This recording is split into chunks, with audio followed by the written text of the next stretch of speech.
Hey guys, it's Jen. This is another episode of Reframing Me, and I am your host, Dr. Jennifer Brubaker. Today, we are revisiting an episode from 2 years ago, nearly 200 episodes ago. Unfortunately, it's even more relevant today than it was then. There is a lot going on in the world this week. As far as weeks go, it has been a pretty heavy one here in the US, around the world. I know we all so often make comments about these unprecedented times, but really, when you think about it, for our kids, they've never seen what we would consider to be the precedented times. These unprecedented ones, they don't know anything different. And that is so sad to think about, right? They honestly probably don't remember too much of a pre-COVID world. They don't remember when political parties just disagreed. They don't know a time that they would go to school without the knowledge of how vulnerable they are to school shooters. And now, many of them have watched either like live streamed or on video.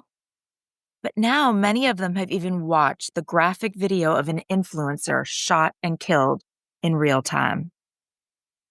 Conservative influencer Charlie Kirk was shot and killed on Wednesday during a mass event on a college campus in front of a live audience, both in person and live streamed.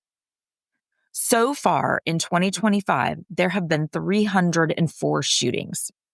For context, it's the 253rd day of 2025. That shooting was paired with the school shooting in Colorado, which isn't very far behind the shooting during school mass at a Catholic elementary school. And then there was another one at the Naval Academy earlier today, which this brings it to about nearly 50 school shootings already this year. The worst part is that I say nearly because the statistic that I saw said 47. But it was from Wednesday, and things move pretty quick around here. So I don't even know if that counted the 2 yesterday or the 1 today. So is it 47, 48, 49? I mean, I'm sorry, but how messed up is that? School shootings are so frequent that it's like we need one of those little live clock thingies to keep track of.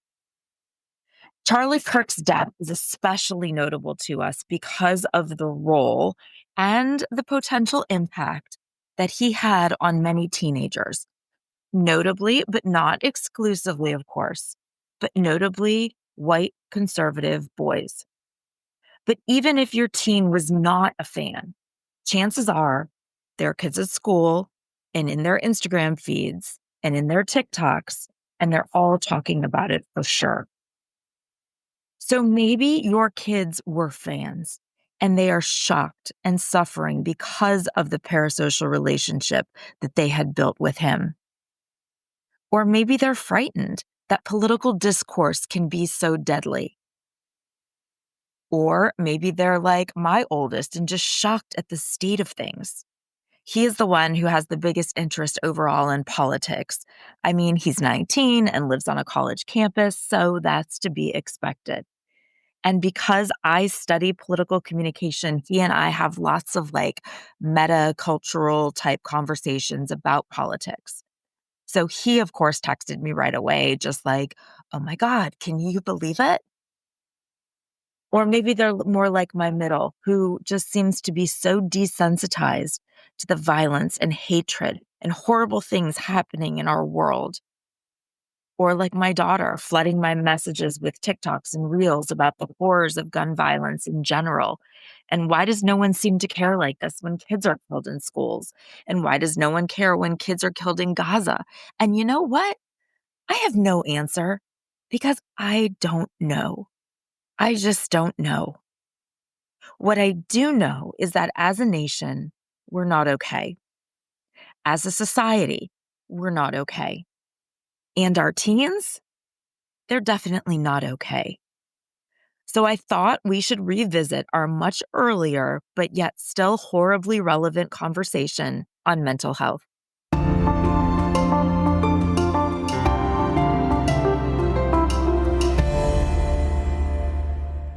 woke up this morning intending on recording an entirely different episode. But then I looked at my Facebook feed and saw not one, not two, but three of my friends' posts reassuring people that their children were safe. Oh God, what now? That was my first thought. Just like is probably the first thought of many of you when you see posts like that, which are far too often. Sure enough, yet another school shooting. This one at Michigan State. It's the 69th qualified mass shooting of the year, the second school shooting, and it is the 44th day of the year. In the last week, the U.S. has shot down 4 unidentified objects flying over North American airspace. College acceptance rates are down. Schools that were once considered to be those safety schools, well, their admission rates are as low as 20 to 30% now. And the top tier schools, their acceptance rates have been cut in half or even quartered in the last 20 years. High school seniors in our day applied to 4 schools. I mean, my husband applied to 1. Now, it's most common for kids to apply to 10 to 15 colleges, just in hopes that they get in somewhere.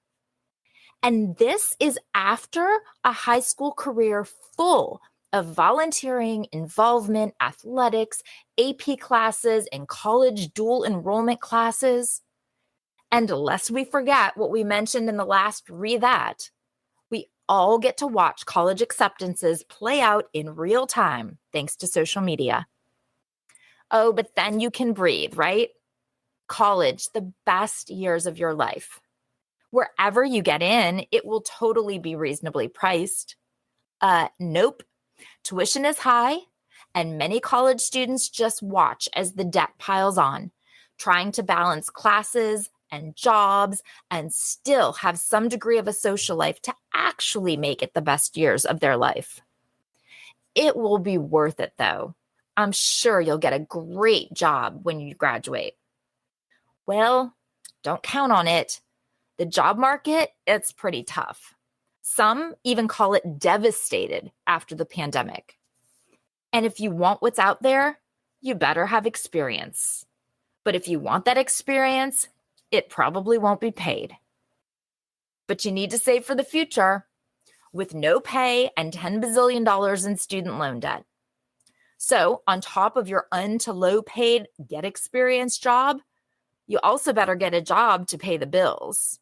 Sure, it'll probably be a job that you'll be miserable at, but you need to save money.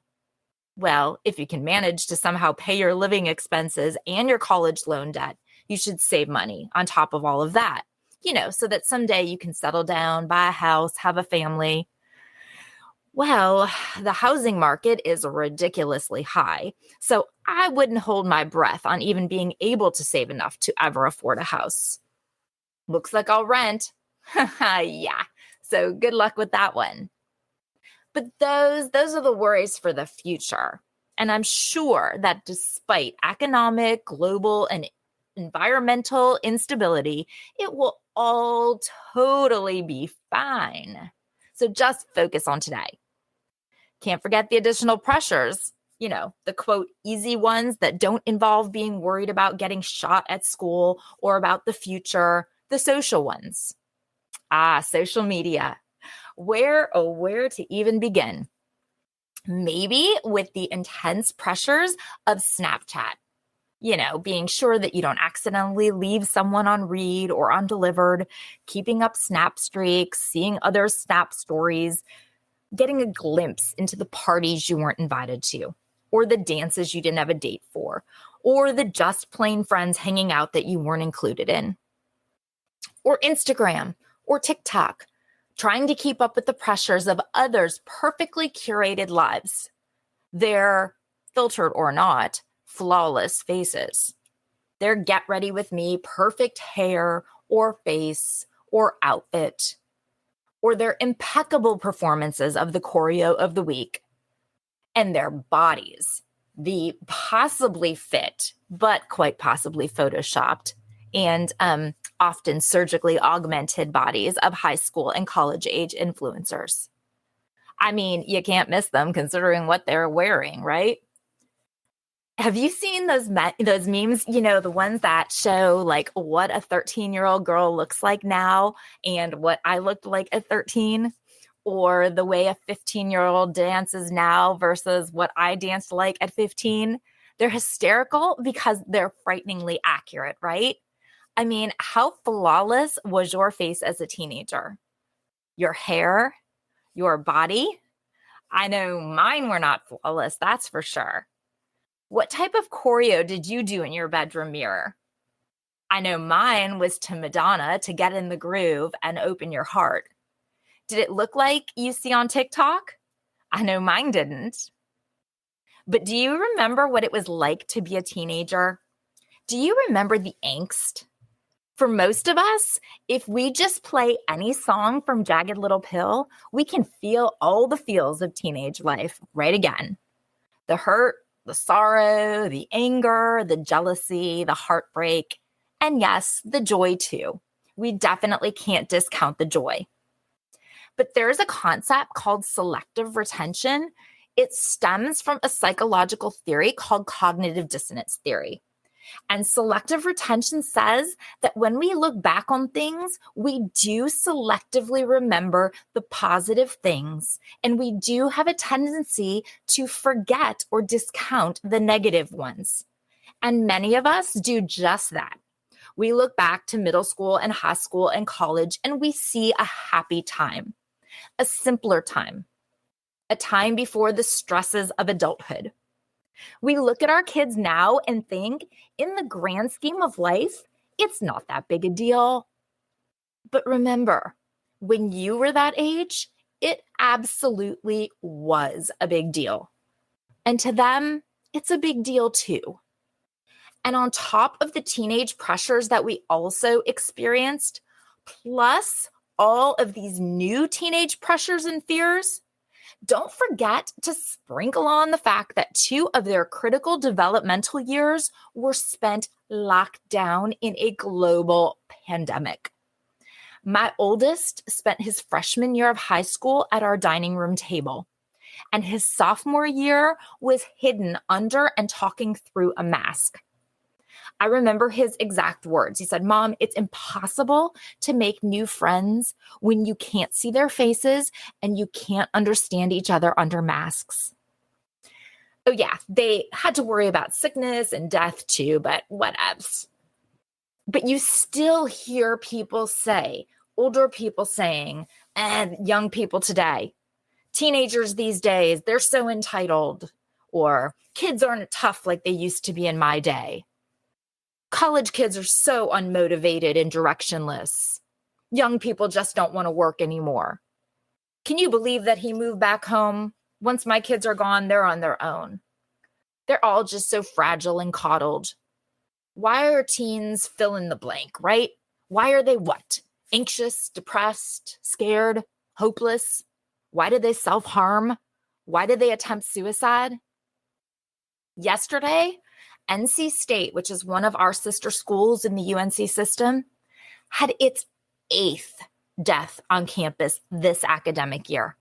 Another suicide. I wish this was an anomaly, but we all know it isn't. They live in a world where they are scared. They go to school fearful of being another statistic. They are pushed endlessly by teachers and counselors, coaches and parents, going from one team to another, one lesson to the next. AP classes or early college classes, which will give me a better chance to actually be accepted into the college I want. What's your major? Does it even matter what I want to do? What will I actually get to do? Student loans and jobs and classes, yet still many face food insecurity. A devastated job market, an unreasonable housing market, It's a scary world. And we cannot just gloss over the fact that these kids grew up during a global pandemic. All of our priorities changed during those years. I know I've said in the Gen is Zen, pre-COVID Gen and post-COVID Gen are two entirely different people. I don't even know her. In fact, she doesn't even exist. My priorities and my focus are entirely different. And those were not my developmental years. We cannot pretend this didn't impact our kids too. They've learned to appreciate different things and to value different things. And just because it's different, it doesn't make it bad. No, generationally, they don't care about work the same way as those did in the past. They will not be at the same company or even in the same career for 40 or 50 years like our parents or our grandparents were. They don't dream of labor. That doesn't mean they're lazy. They have just come to realize that there are more important things in the world. Yes, they're slower to grow up. They also lost those years from their life, so it tracks. My younger son is 14 and he has his first girlfriend. My oldest has his first girlfriend and he's 16. When he was 14, he was spending 8 hours a day alone in my dining room watching the squirrels in our front yard. I remember at one point him saying to me that he hadn't talked to a girl other than my daughter and I for like 18 months. And he probably wasn't exaggerating that much. Everything is different than it used to be for all of us. We cannot expect our teens to be the same as we were because the world isn't the same as it was for us. This week, the Center for Disease Control and Prevention put out a report, and mental health among students continues to worsen. Nearly all indicators of poor mental health among high schoolers has increased in the last decade. Teenagers, they're not okay, especially girls, but the numbers, they're pretty consistent across gender and race and ethnicity. I mean, if you look at this, it is hard to even process these numbers, to be honest. Some of the most shocking findings, 57% of high school girls reported feeling sadness or hopelessness in 2021, which was a 58% increase in the last decade when it had been only 36%. 30% of girls seriously considered attempting suicide, and 24% actually made a suicide plan. Those numbers are like a 50 to 60% increase in the last decade. Overall, the CDC reported that 42% of high school students experienced persistent feelings of sadness or hopelessness. 22% seriously considered suicide. 18% made a suicide plan. And 10% of high school students attempted suicide. 1 in every 10 high school students attempted suicide. And LGBTQ plus kids, a horrifying 1 in 5.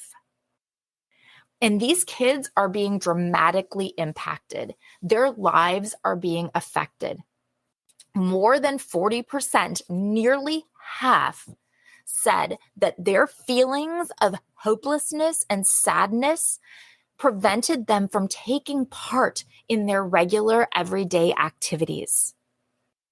The report also showed that the number of students who didn't go to school because of safety concerns, or the number of girls who have experienced sexual violence, and the number of boys who were bullied online, they have all gone up. Our kids are struggling. They are facing traumas. They are battling anxiety and depression. They are hurting. And by basically telling them to suck it up, toughen up, we all had it hard when we were teens. It's always hard for teenagers. High school is tough. It's not working.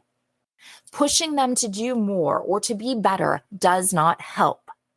Belittling their fears and their concerns or dismissing their feelings, forcing them to hide their emotions, regardless of if their emotions are happiness or sadness or anger or frustration. By forcing them to hide them, it's all making it worse. It has always been hard to be a teenager, yes. But the added pressures and fears of today has made it all that much harder for them. As their parents, we need to be there for them. And there is nothing that I am going to say here about how to be there for them that I haven't already said in some capacity in a previous episode. I mean, it's so simple, but as we know, simple does not equate to easy. So today we're going to have a conversation about 6 ways that we as their parents can try to help our teenagers with their mental health. Okay, so first, you need to recognize how challenging life is for teenagers today. And that means that we need to realize that the world that they are living in and facing a future in, it's a very different one than we experienced at their age. We just cannot pretend to know what it's like for them growing up with the influence of social media and the pressures of school and society and the fears of everything from global crises to a shooting in their own school building and so very much in between. Once you begin to recognize that, yes, we felt angst as a teen and they are feeling that too, plus all of the above. And this is why we are facing a mental health crisis. Second, encourage them to share their feelings with you. Look for ways to be closer with them, to talk to them, to spend time with them. Ask them about their day and what they have been doing. Keep asking and listen. Pay attention. Ask them follow-up questions. No, this might not always be easy. You might have to contend with grunts and one-word answers, and it might feel like you're pulling teeth. Keep at it. Find a reason to be with them, even if it's cooking dinner or riding in the car. FaceTime them. Call them on the phone. Text them. Download Be Real. Send them a snap. Whatever it takes. Just make a connection. Remind them that you are there for them no matter what. And you know what? You have to mean it. Don't be so quick to dismiss or to discourage them or to judge them. When your 13-year-old tells you about the dramas of her day, a simple, "that must be really hard," or "I understand," can go a lot farther than you would think. No, in the grand scheme of things, it's not a big deal, but you know what? To her, it is. Remind them that their emotions are always valid. They have the right to feel how they feel. Provide them with the space to feel all those feels, good or bad. And don't force your opinions and your values down their throat. They have lived with you for 13 or 15 or 18 years or whatever. They already know this. They know you. They are very well aware of your opinions and your values, which may in fact be the reason that they are so hesitant to open up to you. But do you know theirs? Do you know them as a semi-adult that they are? What are their opinions? What do they value? Don't tell them what they should be thinking or feeling. You know how you hate to be mansplained?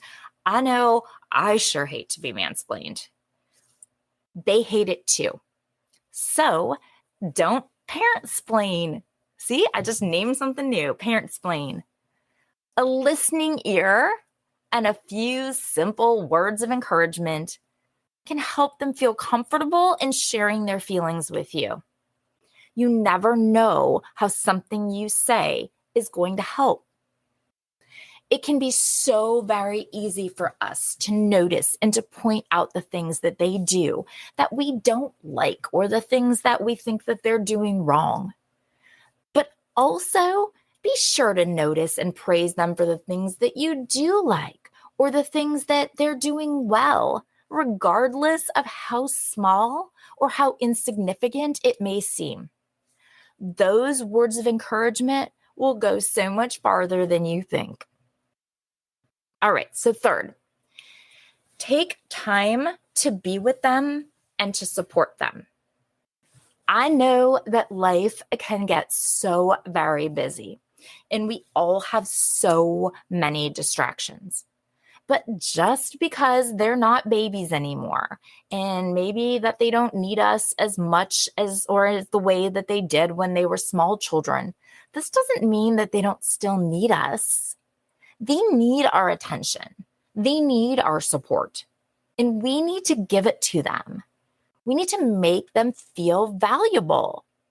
I mean, I know how valuable they are to you, and I'm sure that you think it's crazy that they would ever even question this.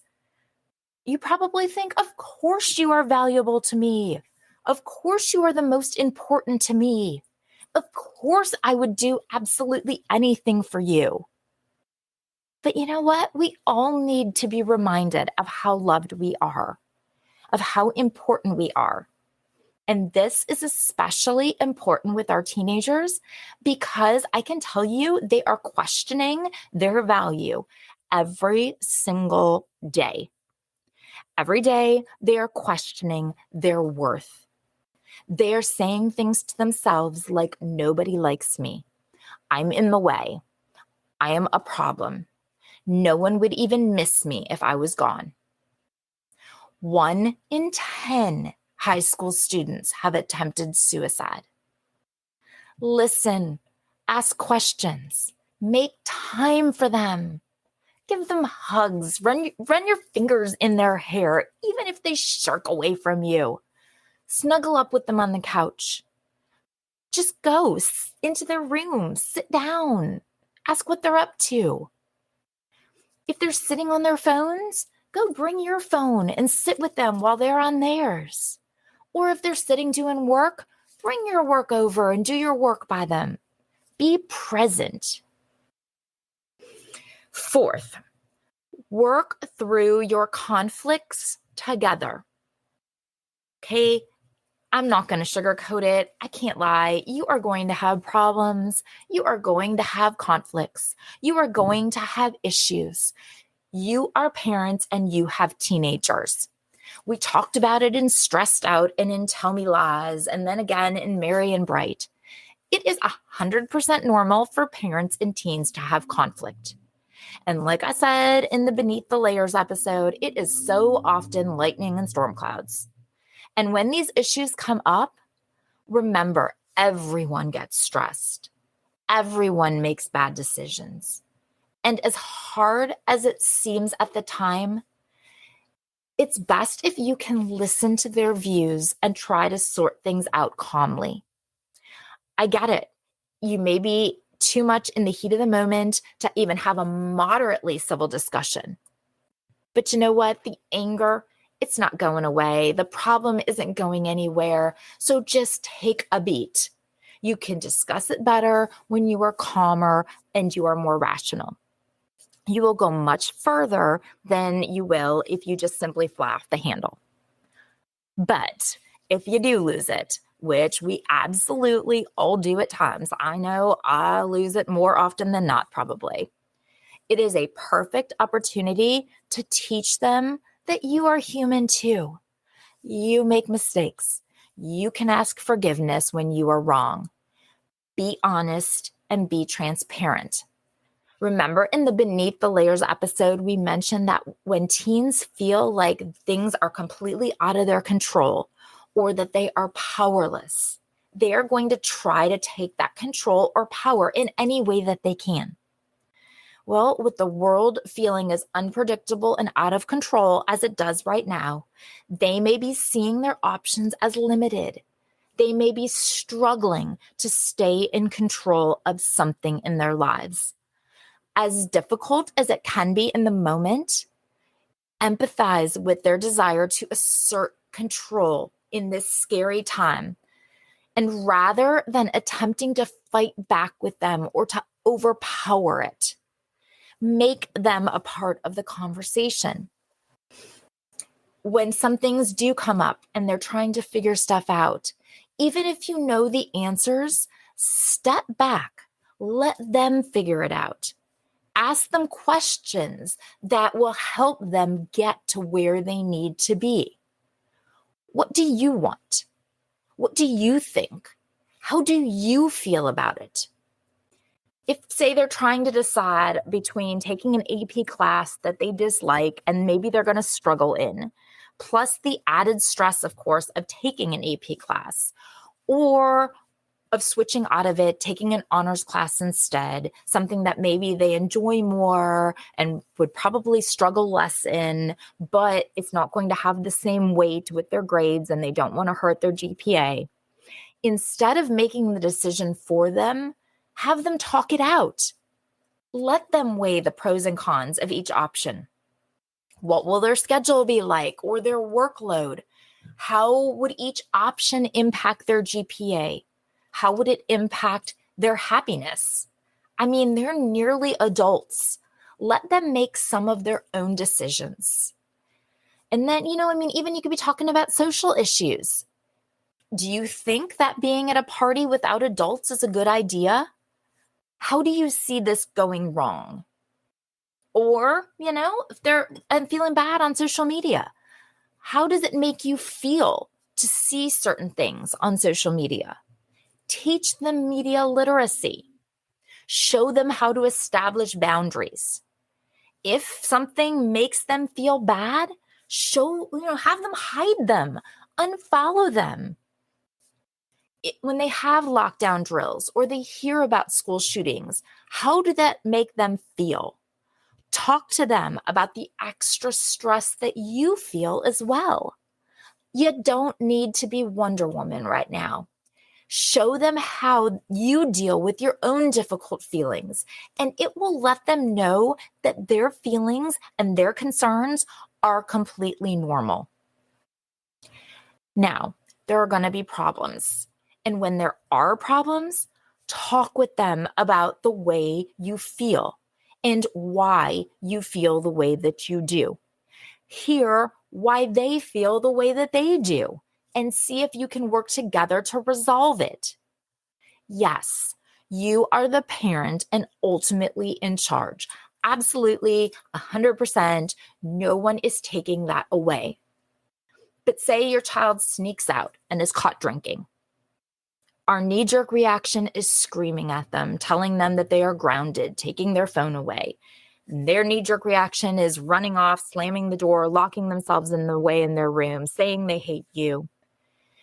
Sit down, talk about what they did and why they did it. Why did they feel the need to sneak out? Why would you not have allowed them to go had they asked? What could have been a compromise? Why they cannot sneak out? Why you must know where they are? Talk about the safety concerns, the legal concerns.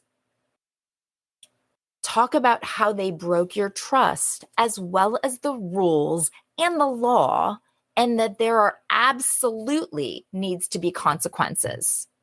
What can we do to keep this from ever happening again? You are still punishing them, but you are getting to the root of the issue. You are discussing with them your point of view rather than just laying down the law. Let them in on your thought process. All right, the fifth, and this is a big one. Know when it's beyond your skill set. If my son needs help in his pre-calc class, girl, you can bet I'm going to outsource. That shit is 100% above me. I mean, I realized back at math 2 that that was a stretch for me. Sometimes you need to get some outside help. And there's no difference here. And that's totally okay. Maybe you bring in a friend or another adult, like a third party, who can bring a different perspective in. Or, and yes, I know it will hurt your heart, but maybe there is someone else who your child has an easier time being open with. This is not the time for you to let your ego stand in the way of your child's wellness. Or maybe it's time to call in a professional. Talk to their doctor. See a therapist.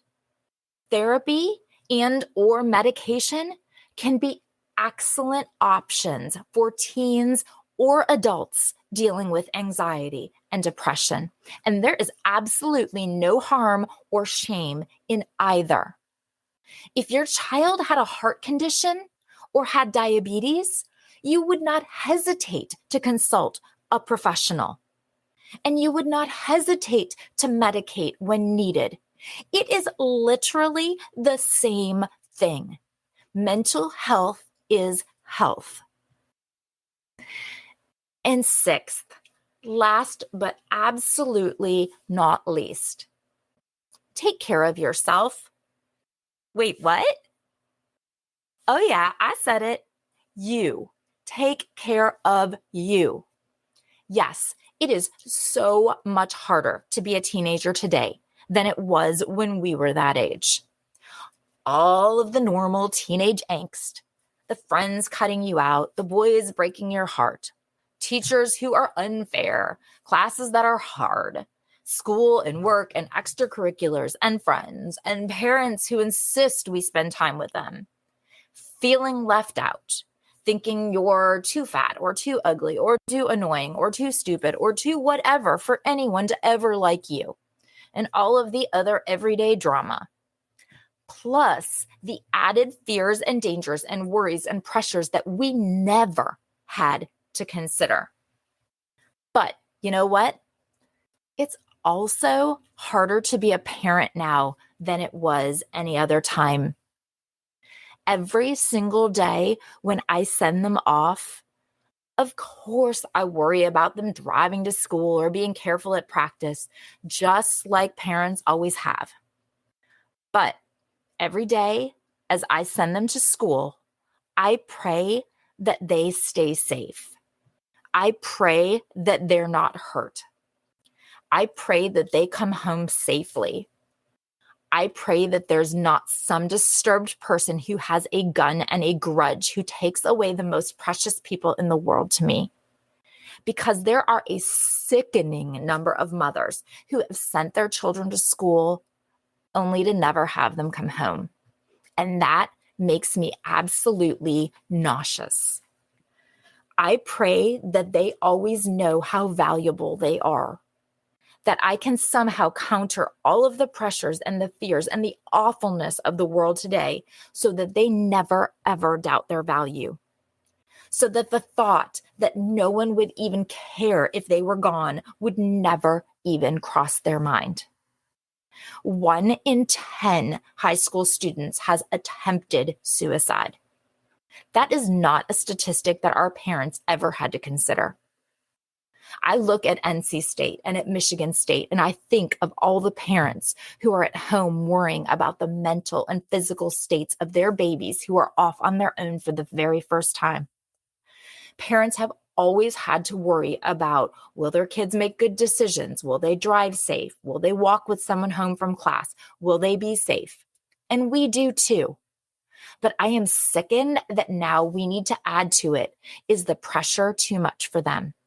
Do they feel hopeless in the world and in their future? Will a gunman open fire in their building? Will they need to send me a text to tell me that they love me from under a pile of dirty laundry, like a boy I read about in one of the stories today? It is harder to be a parent today, too. And you need care and support too. Think of it this way, if nothing else. Showing self-care is also a good way of modeling the practice to your teen. Make time for your own relationships. You need people to go to when you are feeling overwhelmed. You need a support system. I know I am thankful every day for my support system. Make time in your day to do things that help you cope, whatever it is. Workout, read, meditate, dance, journal, sing, listen to podcasts, whatever. Fit something in that makes you feel good. And when the world feels out of control, just like we said it does for your teens, do whatever helps you feel back in control, even just a little bit. Make lists, keep a schedule, plan a routine, take control of what you can. Self-care is never selfish. Be better for yourself to be better for those around you. And always, always, always reflect on what you are grateful for and all of the wonderful places that you are headed. Teach your teens gratitude. It doesn't need to be perfect for you to be grateful. Thank you so much for listening. I know that you could have spent the last hour-ish with anyone, and I am so very grateful for you choosing me. I hope that I've given you some things to think about and that they can help you make your relationships with your teens a little bit easier or a little bit better. And I hope that you will remember to go back and reflect on all the things that you have to be grateful for. If you're not already, please follow the show so you don't miss out on new content. Also, I'd love to have you reach out to me on socials. I'm on Facebook, follow Reframing Me, and join the Facebook group, Reframing Me, a podcast community to connect with other women who are also raising teens and trying to find out who they are as women. I'm on Instagram and TikTok at Reframing Me, or email me with questions or issues you might want me to cover in a later episode. Jen at reframing-me.com. I hope you enjoy the podcast enough to go in and review it. And if you are new to the community, welcome. Be sure to go back and catch up on earlier episodes. Until next time, be well, communicate, and always be grateful.